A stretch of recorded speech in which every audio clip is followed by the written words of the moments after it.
I never thought the day would come when the people I had lived for, worked for, and sacrificed every breath for, would look me in the eye and treat me as if I were nothing more than a useless burden. But that day came, and it came far harsher than I ever imagined. It was a Sunday afternoon, the kind of quiet, grey English day when the sky looks heavy and the air carries that damp chill that seeps into your bones. My son, Michael, had invited the whole family over for lunch, or at least, that's what I thought. I walked into his house with a small smile, clutching the tin of homemade biscuits I had baked that morning, the same recipe his mother used to make when he was a boy. I thought it would bring back a bit of warmth, a touch of nostalgia. But the moment I stepped inside, the atmosphere shifted. His wife, Claire, wouldn't even look me in the eye. The children whispered among themselves, their giggles sharp as needles. I stood in the hallway, clutching that tin like a shield, feeling the chill of unwelcome air. Then Michael appeared. My son, the boy I once carried on my shoulders when he was too tired to walk home from school.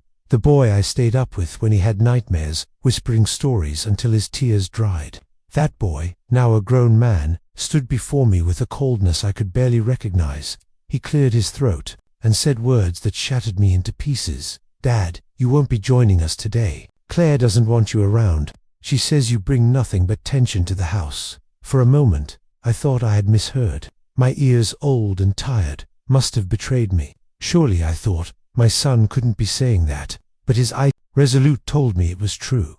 I felt my knees weaken, the strength draining from my legs. The tin of biscuits trembled in my hands. I managed to whisper, "But, Michael, I'm your father," I thought. My voice broke before I could finish. He didn't soften. He didn't even blink. He simply gestured toward the door and said, "It's better if you go. We need space." The humiliation hit me like a storm. I looked at my grandchildren, expecting at least a flicker of compassion, but they only turned away, embarrassed, as if I were a beggar who had wandered in from the street. I had never felt so small, so discarded, so unwanted. I walked back out into the cold air, clutching that tin of biscuits, my heart pounding in my chest. I couldn't breathe. The world blurred around me, not from the drizzle that had started to fall, but from the tears burning my eyes. I had spent a lifetime loving these people, and in return, they had reduced me to nothing in a single moment. I sat on the bench across the street, the tin still in my lap, the drizzle soaking into my coat. I thought about all the years I had broken my back working in factories, about the dreams I had put aside so my children could chase theirs. I thought about the nights I went hungry so they could have a second helping. And here I was, lone, rejected, told I didn't belong. That was the moment my world cracked open. Betrayal doesn't come from strangers. It comes from the ones you love, the ones you trust, the ones you would give your last breath for. And the cruelest part, it doesn't happen all at once. It builds like rust on a piece of iron, eating away slowly until one day it collapses completely. As I sat there in the rain, I realized I was no longer a father in their eyes, no longer the man who had given them everything. To them, I was a relic, a weight, dragging them down. I wish I could tell you I stood up for myself that day, that I shouted, demanded respect, made them see the man I still was. But I didn't. I couldn't. My voice was trapped in my throat, smothered by years of silence, of swallowing my pain for the sake of keeping peace. So, I simply lowered my head, held that tin of biscuits tighter, and walked away. That day marked the beginning of the darkest chapter of my life. But it was also the seed of something else, something I wouldn't understand until much later. Because betrayal, as devastating as it is, can also be the doorway to revelation. You see, when the people you love push you away, when they strip you of the identity you've carried for decades, you are forced to confront the raw truth. Who you are when there's no one left to tell you. I didn't know it then, sitting drenched on that bench with a broken heart, but I was about to discover something far more powerful than the sting of betrayal. I was about to discover myself. But before I can tell you what I learned, you need to know how I got there, how a lifetime of sacrifice turned into a moment of rejection, so sharp it nearly destroyed me. And maybe then, you'll understand why the lesson I carry today is heavier, but also stronger, than any burden I ever bore. That Sunday afternoon was not just a humiliation. It was the opening of a wound that had been festering for years. And it was the moment I realized that sometimes the cruelest battles we fight are not with strangers, but with the ones we once called family. And I will never forget the sound of my son's voice that day, cutting through the air like a knife. "You won't be joining us." Those words still echo inside me, even now. But they no longer haunt me. They remind me of the day I stopped living for others and started living for myself. People often see the ending of a story and assume they understand the whole journey. They see the old man sitting alone, or the father cast aside, and they think that is who he always was: lonely, frail, unwanted. But that is not the truth. Before the betrayal, before the humiliation, I was someone very different. I was a man who carried dreams, responsibilities, and an unshakable love for my family. And if you are to understand the pain of what happened to me, you must first understand the man I used to be. I was born in the late 1940s, in a small industrial town just outside Leeds. My parents were simple people. My father worked in the coal mines, his skin permanently darkened by soot, his back bent long before old age touched him. My mother worked in a textile mill, her hands rough from the endless stitching. Yet her touch was always gentle when she brushed my hair from my forehead at night. We had very little, no luxuries, no holidays abroad, not even a proper car until I was nearly grown, but we had pride and we had grit. From a young age, I learned that life would never hand me anything. If I wanted something, I had to fight for it. At 12, I was already running errands for neighbors to earn a few pennies. At 16, I left school to work in a local factory. The hours were long, the pay was pitiful, and the noise of the machines followed me into my dreams. But I never complained. I knew my wages helped keep food on the table for my younger siblings. Yet even in that world of endless labor, I carried hope. I dreamed of a life better than the one I was born into. And that hope took shape the day I met Margaret. Margaret was unlike anyone I had ever known. She was sharp-witted, kind, and her laugh had a way of filling a room. She saw something in me that no one else did. Where others saw a boy from the factory, she saw a man with potential. Loving her was the easiest decision I ever made, and marrying her, well, it felt like I had finally won at something. Together, we built a life from nothing. We didn't have much at the start, just a rented flat with peeling wallpaper and second-hand furniture. But we had each other, and that was more than enough. When our first son, Michael, was born, I felt a pride I cannot put into words. I held that tiny boy in my arms and swore I would give him the childhood I never had. That vow became the mission of my life. I worked harder than I thought humanly possible. Long shifts at the factory, side jobs fixing cars, delivering parcels, anything that put food on the table. Margaret stayed home with the children, first Michael, then David, and later our daughter Anna. She poured her heart into raising them, and I poured mine into providing for them. I missed birthdays, school plays, and dinners, not because I didn't care, but because I believed that giving them comfort, security, and opportunity was the greatest expression of love. There were nights when I came home so exhausted that I fell asleep still in my work boots. My hands were permanently blistered. My back ached constantly, but I wore those pains like medals. They were proof that I was fulfilling my duty as a father. And the truth is, I never begrudged those sacrifices. Seeing my children laugh, watching them unwrap Christmas presents, hearing them talk about their futures, it made every drop of sweat worthwhile. When Michael told me he wanted to study at university, I felt tears sting my eyes. No one in my family had ever gone beyond secondary school. I took extra shifts, sold the old car, and even pawned my father's watch so we could afford his tuition. I was proud of the life we had built, proud of the family we had raised. But life has a way of testing even the strongest foundations. Margaret fell ill in her 50s. At first, it was small things: fatigue, dizziness, aches. But soon, the diagnosis came: cancer. I still remember the doctor's voice, clinical and detached, as if he were announcing the weather. My world shattered that day. For years, I cared for her, watching the love of my life fade before my eyes. I worked, cooked, cleaned, bathed her, prayed for her. And yet, no matter what I did, I could not stop the inevitable. When she passed, a part of me was buried with her. But I told myself, I still had purpose. I still had my children. They were my reason to keep going. I thought we would lean on each other, that our grief would draw us closer. For a time it seemed true. They visited, called, brought the grandchildren around. I cooked Sunday roasts, told stories, passed down bits of wisdom. I thought, foolishly, that my sacrifices had built unbreakable bonds.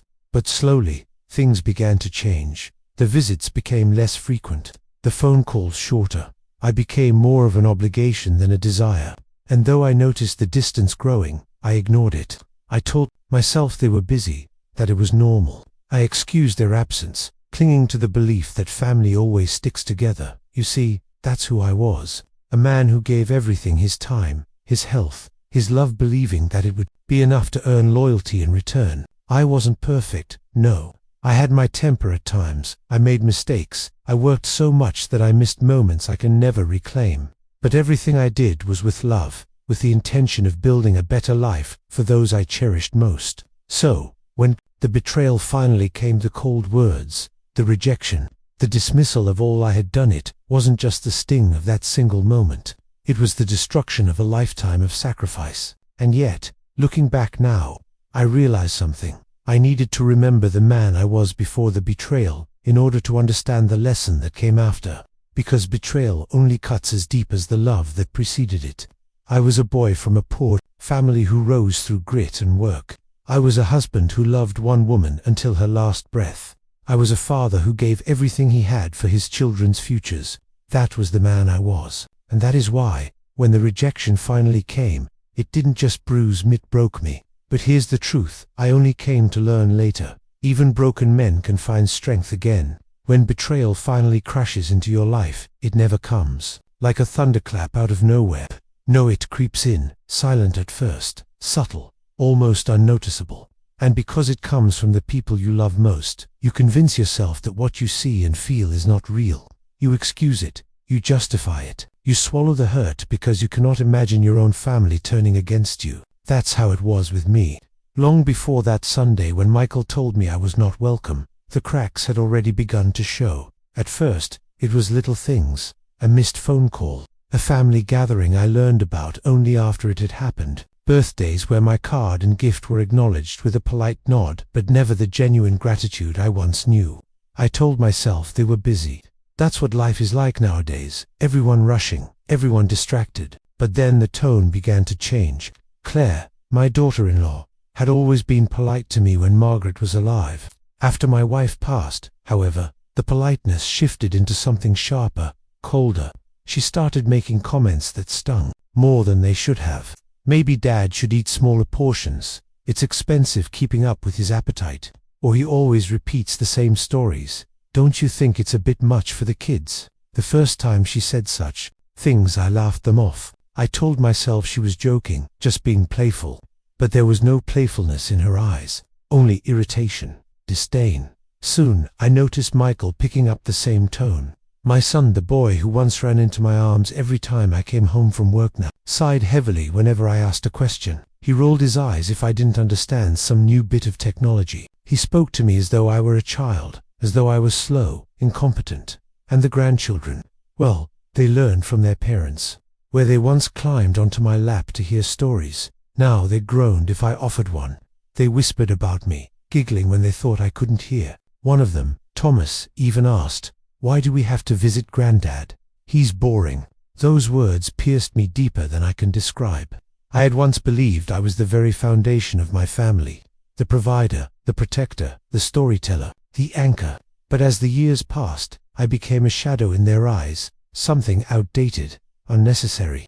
I began to feel like a ghost haunting their lives, instead of being part of them. The real cruelty, however, was not in the words but in the actions. One Christmas, I baked pies just like Margaret used to make.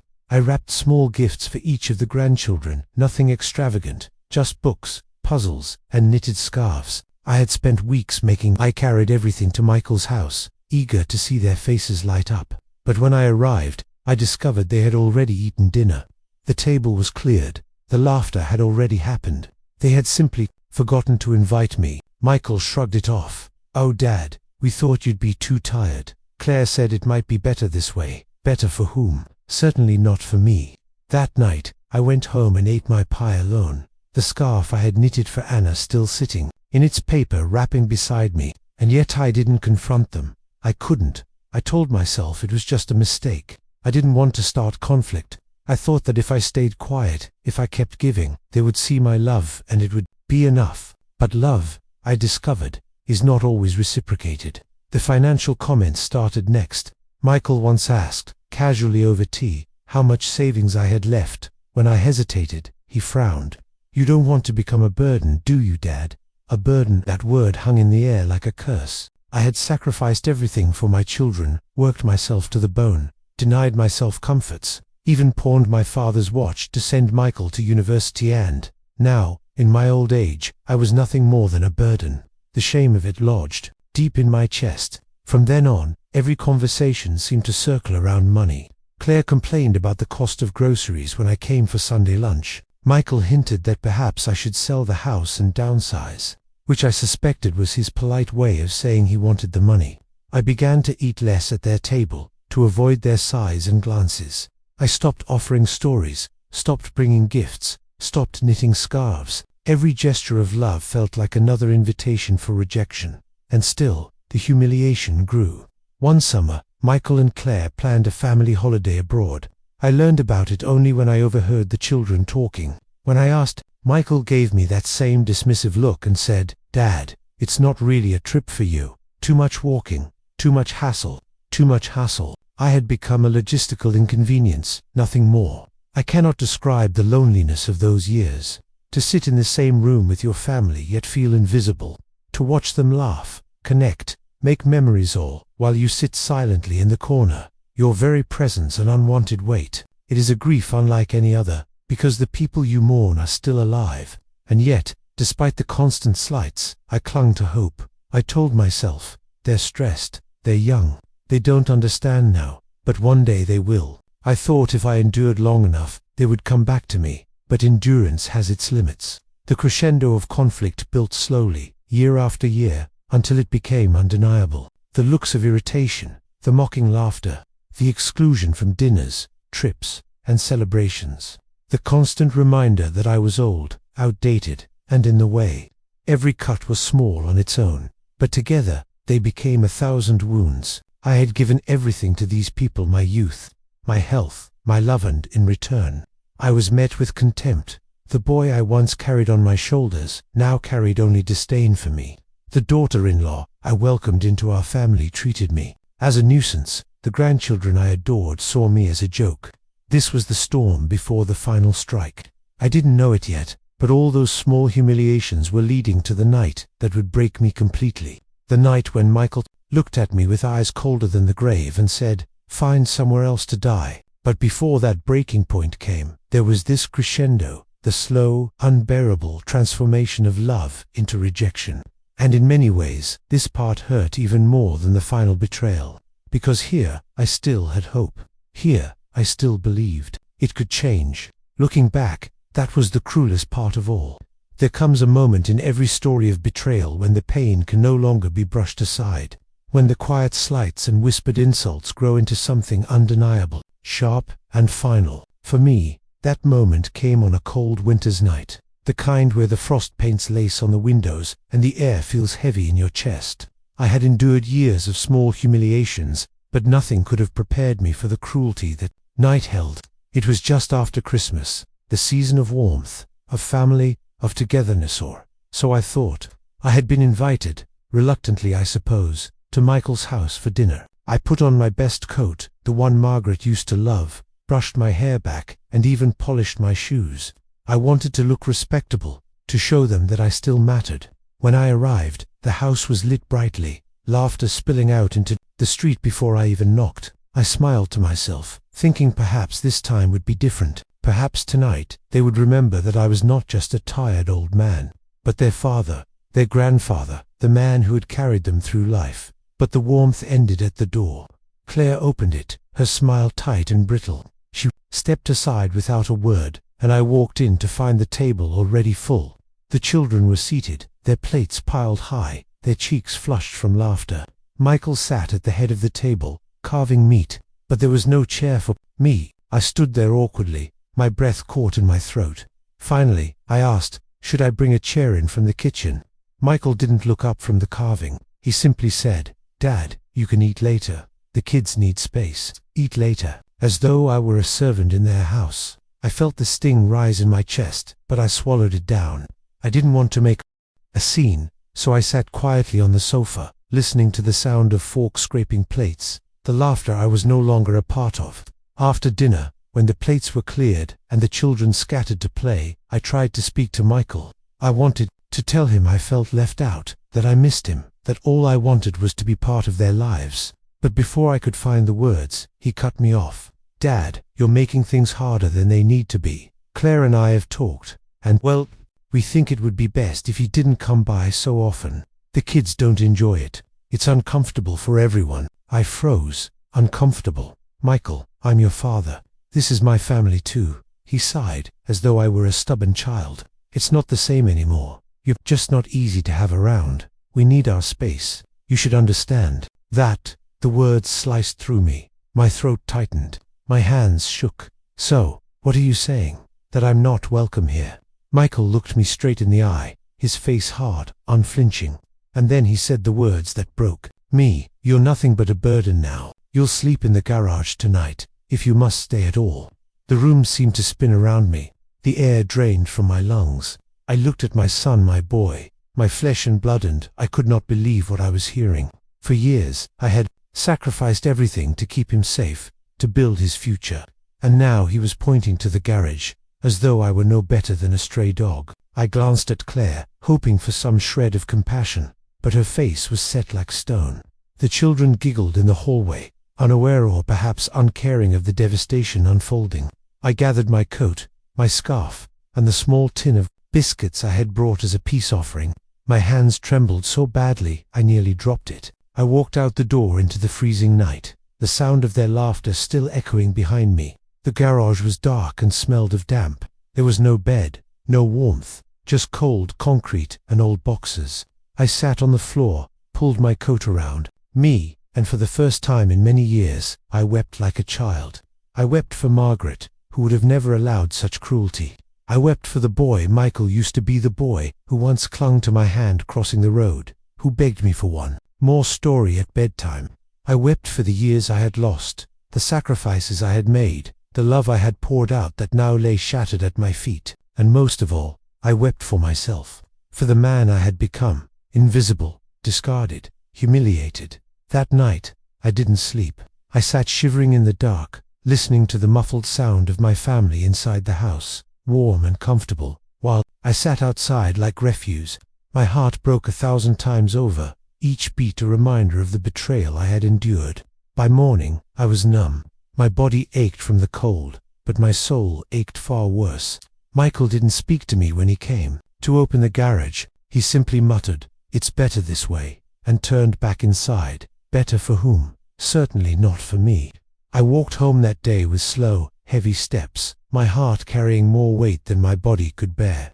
I had reached my breaking point. It is one thing to feel neglected, another to feel unappreciated, but to be cast aside, to be told by your own child that you are nothing but a burden to be sent to sleep in a garage, while they laugh inside, that is a cruelty beyond words. That night marked the end of something in me, the end of hope, perhaps, the end of believing that love alone was enough to bind us together. It was the moment I realized that no matter how much you give, no matter how much you sacrifice, there are those who will never see your worth. I wish I could tell you that I fought back, that I stood tall and demanded respect. But the truth is, I didn't. I was too broken, too tired, too hollowed out by years of slow rejection. That night, I accepted what I had been refusing to admit for years. I no longer belonged in their lives. And that realization was both the deepest wound and the first step toward something I could not yet see. Because sometimes, it takes complete breaking to rebuild. But at that moment, sitting in that damp garage, clutching my coat around my trembling body, all I knew was this: the people I had loved most in the world had turned their backs on me, and I was utterly, devastatingly alone. When you've been broken, truly broken, something changes inside you. At first, it feels like death, the death of hope, of belonging, of love. But if you survive it, if you keep breathing despite the weight of sorrow pressing on your chest, something else begins to grow in the ruins. Something quiet, something unexpected. That's what happened to me after the night in the garage. I thought that was the end of my story. I thought I would fade into loneliness, a forgotten man with nothing left to give. But life, strange as it is, had other plans. The days after the breaking, 4 weeks after that night, I lived in a kind of haze. I went about my days in silence, keeping to myself, avoiding the sharp sting of remembering. I stopped baking, I stopped knitting, I stopped calling Michael altogether. The phone sat on the table, silent, and I left it that way. Neighbors saw me as I shuffled down the street to buy bread or milk, and some nodded politely, but no one really knew what I carried inside. That is the thing about betrayal, it's invisible to the outside world, but inside, it gnaws at you endlessly. But then, one morning, as I sat staring out the window at the frost-covered garden, a memory came to me, a conversation I had had with Margaret many years earlier, when we were still young and building our lives together. She had said, half joking but with a spark of seriousness in her eyes, "One day, if we're wise, we should put something aside for ourselves, just in case. You never know what life or even family might do." At the time, I laughed. I told her family would never fail us, but she insisted. So, quietly, over the years, we did just that. Every bonus, every extra shift I worked, a little went into a private account. Later, when an old friend convinced me to invest in a small company that made tools for the automotive industry, I put in what little I could spare. I never thought much of it. Life went on. Bills, school fees, groceries, all that mattered more. But that morning, staring at the frost on the garden, I remembered. I pulled out an old folder from the back of the cupboard.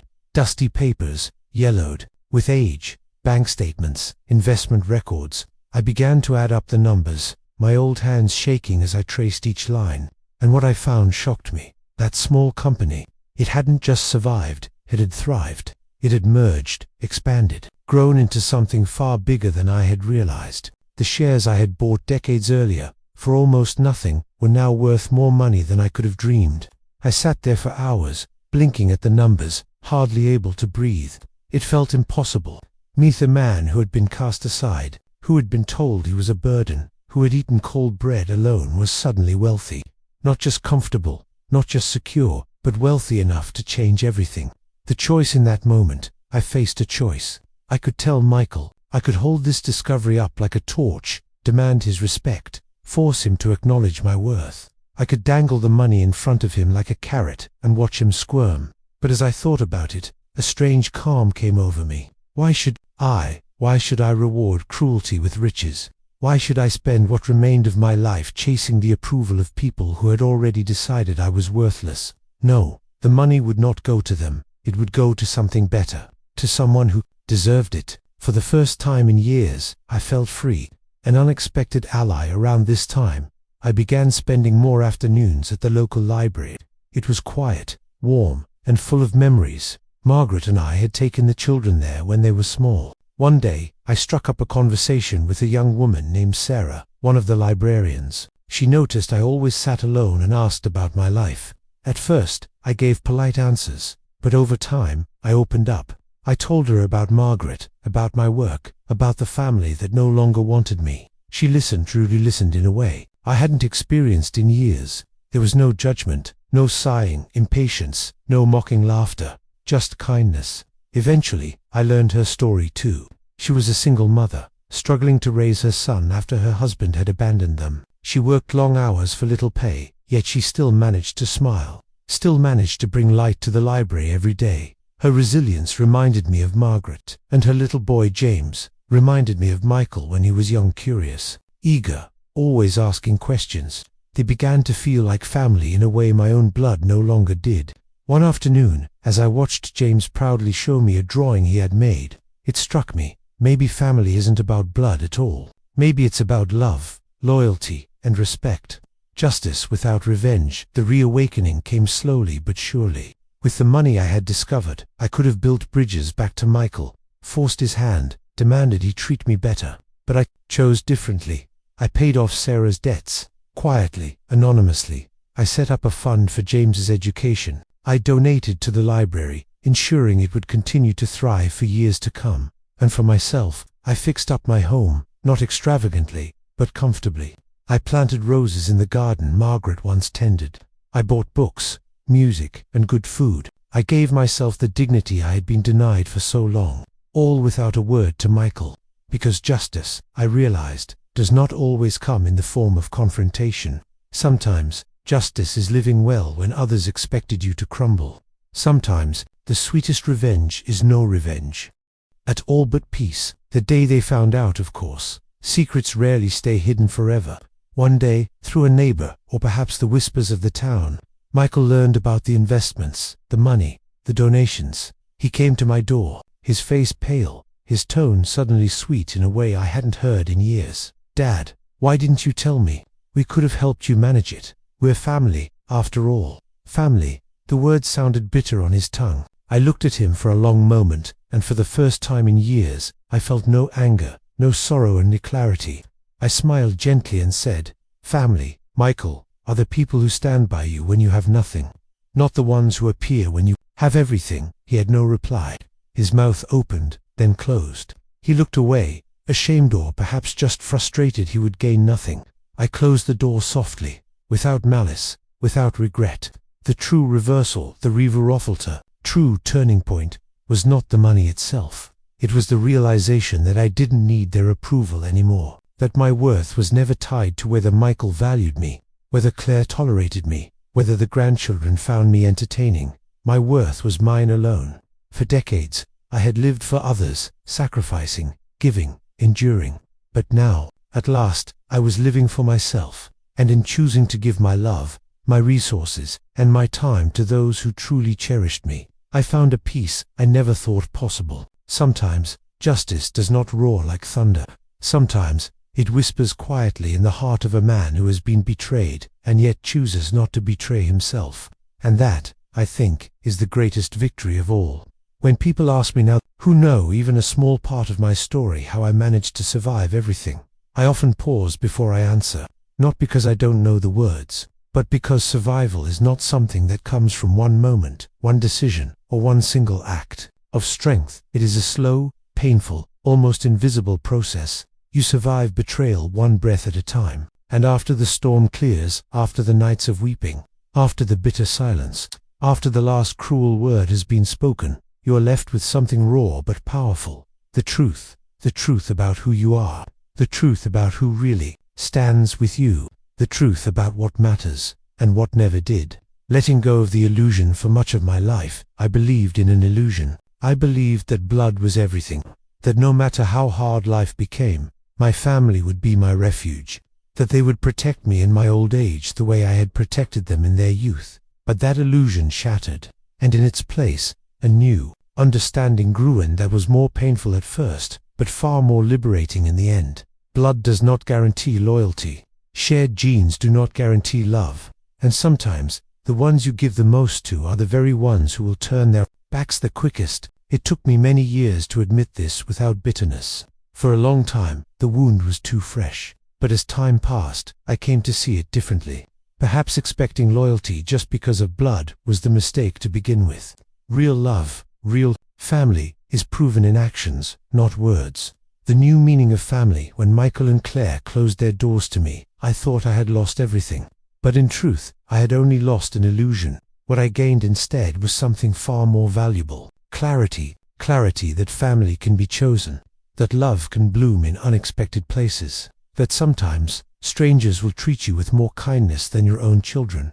Sarah and little James, the librarian, and her boy, reminded me of that. They didn't share my blood, they owed me nothing, and yet, they gave me companionship, laughter, and respect. They reminded me of the simple joys of sitting together over a cup of tea, of listening without judgment, of caring without condition. In their presence, I found healing.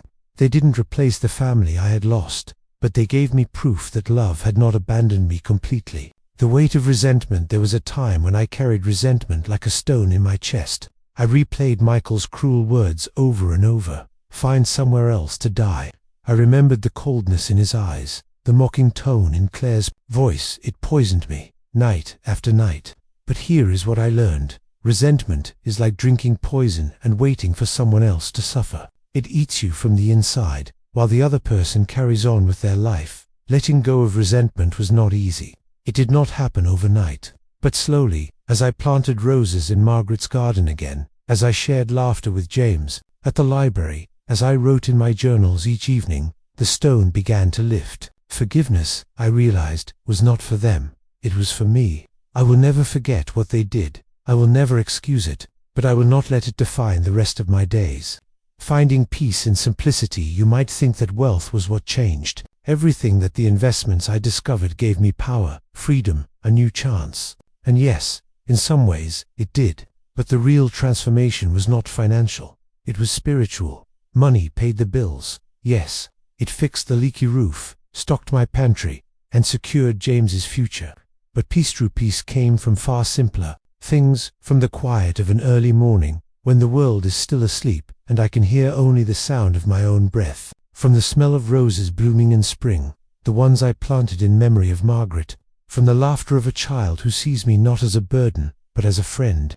These small things, ignored when I was younger and busier, became my treasures, and unlike money, no one can take them away from me. Speaking to the lonely, if anyone out there listens to my story and feels the sting of loneliness, the sharp edge of betrayal, the crushing weight of being unwanted, this is what I want you to know. You are not alone. It may feel that way. The walls may seem to close in. The silence of an empty house may scream louder than any words. But even in that darkness, there is still life inside you. And as long as there is life, there is the possibility of change. Do not measure your worth by how others treat you. Their blindness does not diminish your light. Their cruelty does not define your value.